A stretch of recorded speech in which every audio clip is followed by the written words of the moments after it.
Salut à tous, merci d'être avec nous pour ce nouveau numéro de À l'affiche.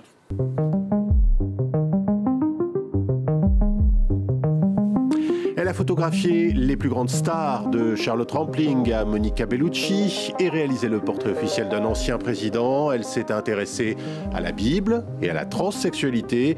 Et aujourd'hui, elle signe un livre et une exposition consacrée aux femmes en prison. La photographe Bettina Reims est notre invitée. À l'affiche, c'est parti.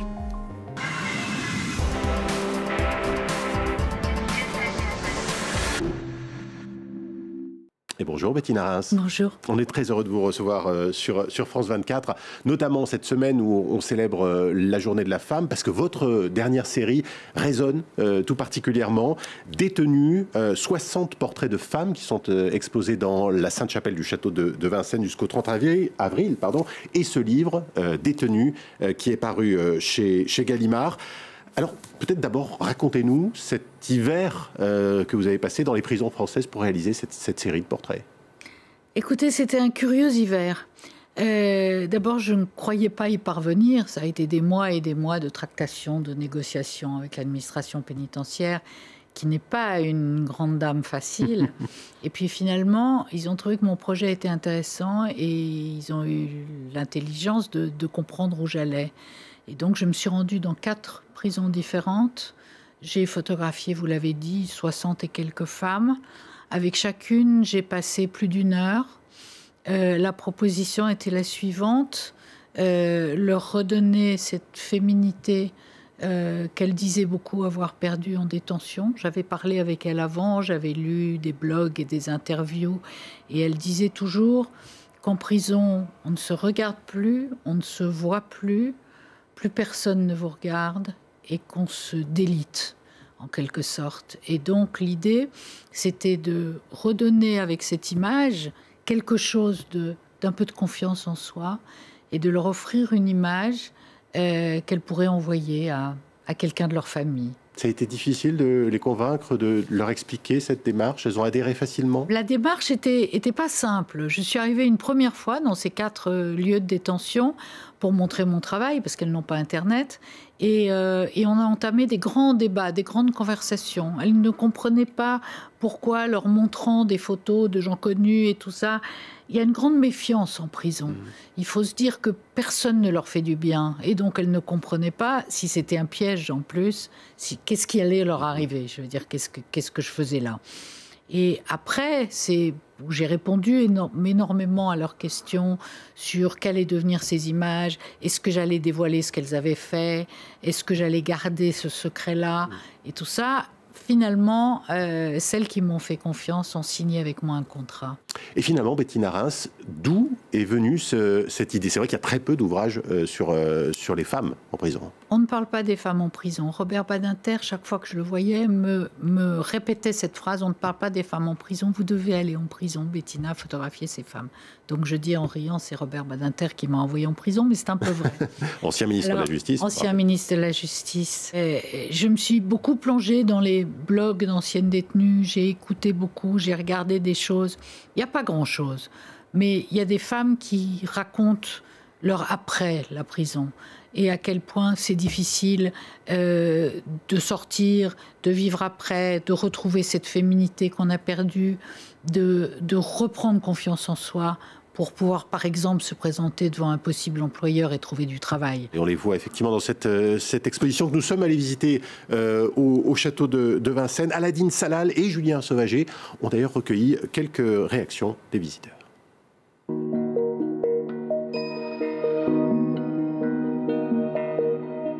Je trouve que c'est très touchant, très émouvant. Elles ont toutes des regards un petit peu perdus.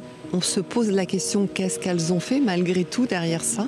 Pour des femmes qui n'ont pas de miroir justement en prison, comme on a lu sur Internet, aucun miroir. Du coup, elles ont eu la possibilité de se voir enfin en tant que femmes. On voit bien la réalité, quoi. On voit que ce sont pas des femmes heureuses, hein. On voit que c'est des femmes qui souffrent, qui sont mal, quoi. Quand j'étais au service militaire, j'ai fait de la prison, moi, parce que j'ai fait une bêtise en tant que militaire. Donc j'étais 4 mois en prison, et donc j'étais seul dans une cellule. Donc je sais ce que c'est que la vie. Pendant 4 mois, j'ai vécu la vie d'un prisonnier. Donc c'est vrai qu'on n'est pas bien, quoi. Certaines nous regardent et on leur dit « mais qu'est-ce que vous pensez de moi ?» Voilà.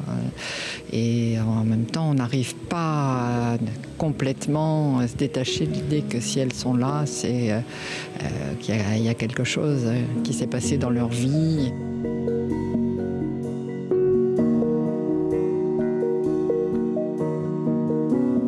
Quelque chose qui s'est passé dans leur vie. Effectivement, d'ailleurs, aux côtés de ces portraits, il y a des fragments de vie, des notes, quelques citations dans le livre comme dans l'exposition, mais jamais reliées à celles qui prononcent ces mots. Pourquoi ? C'était parce que c'était pas mon travail, parce que je leur avais promis de ne pas parler de ce pourquoi elles étaient là. J'ai photographié beaucoup de longues peines, de femmes qui sont là pour 10, 15, 20 ans, donc pour avoir commis des crimes très graves. Et c'était pas mon propos. Mon propos, c'était de ne pas montrer la prison. En général, quand il y a un documentaire ou des photos qui sont faites, on voit des barreaux, on voit des cellules, on voit des choses qui rappellent la prison. Moi, je voulais qu'on le voie dans les yeux.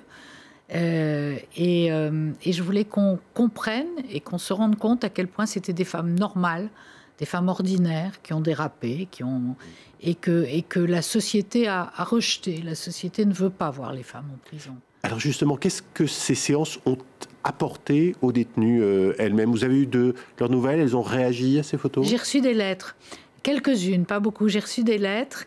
En sortant de la séance de photos, elles étaient très émues.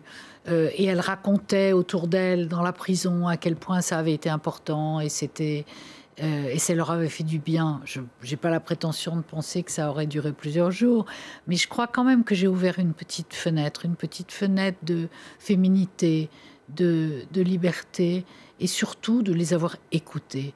Ces femmes-là ne peuvent parler à personne. En général, leur famille ne vient plus les voir. Au bout d'un moment, elles sont très très seules. Et elles avaient besoin à la fois qu'on les regarde et aussi qu'on les écoute. Dans ce livre, Bettina Reims, il y a également un texte critique qui est signé de l'historienne de l'art Nadège Lannéry-Dagen. Dagen, pardon. Nous l'avons rencontrée et on lui a demandé justement comment ce travail, on va dire, s'intégrait dans l'ensemble de votre œuvre. Le travail de Bettina Reims est connu principalement pour des séries qui sont des séries d'images de femmes qui, à tort ou à raison, représentent un symbole de beauté, de célébrité, de vie amoureuse ou érotique.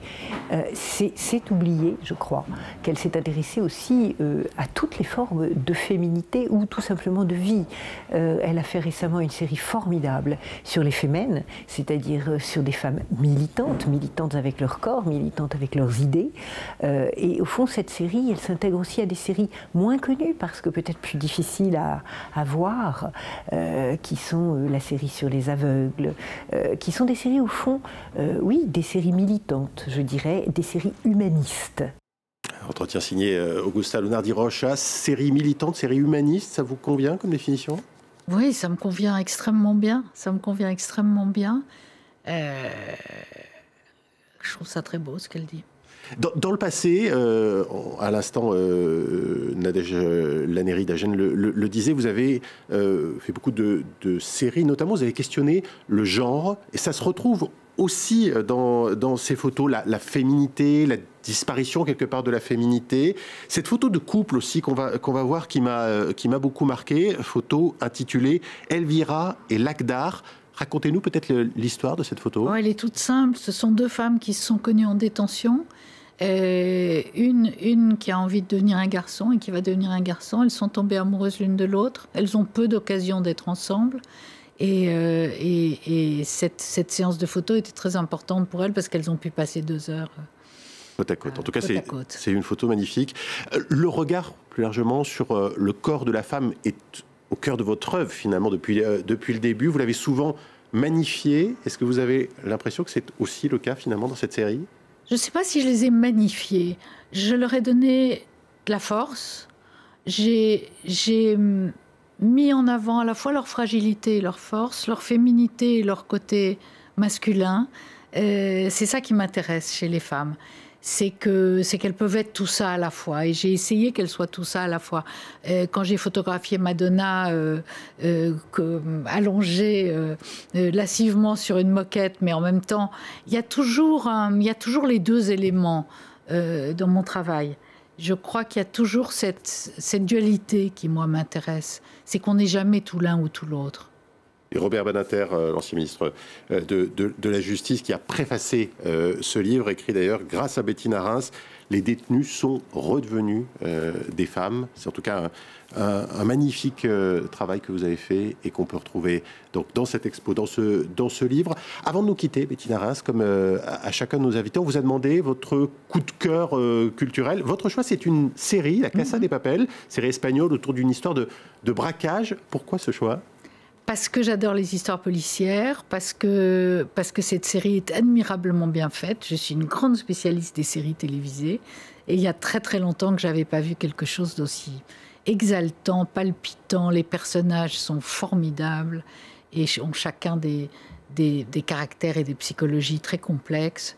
Et c'est une vraie œuvre. Et c'est une œuvre qu'on peut voir actuellement d'ailleurs sur Netflix. Bettina Reims, merci. Détenue, c'est donc une exposition actuellement dans la Sainte-Chapelle du château de Vincennes. C'est jusqu'au 30 avril. Puis ce sera au château de Cadillac, près de Bordeaux. Et puis ce livre, donc bien plus qu'un catalogue d'exposition, qui est paru chez Gallimard. À l'affiche, c'est fini, mais l'aventure continue sur France24.com et sur nos réseaux sociaux. On se quitte donc avec ces images de La Casa de Papel que l'on peut voir, je vous le disais, actuellement sur Netflix. Je vous dis à très vite. Personne n'avait jamais monté un coup pareil, ni à New York, ni à Londres, ou même à Monte-Carlo. Et quitte à avoir à nouveau ma photo dans les journaux, autant que ce soit pour le plus gros casse de l'histoire. Chaque famille de ce pays se posera la même question. Qu'est-ce qu'ils fabriquent ? Notre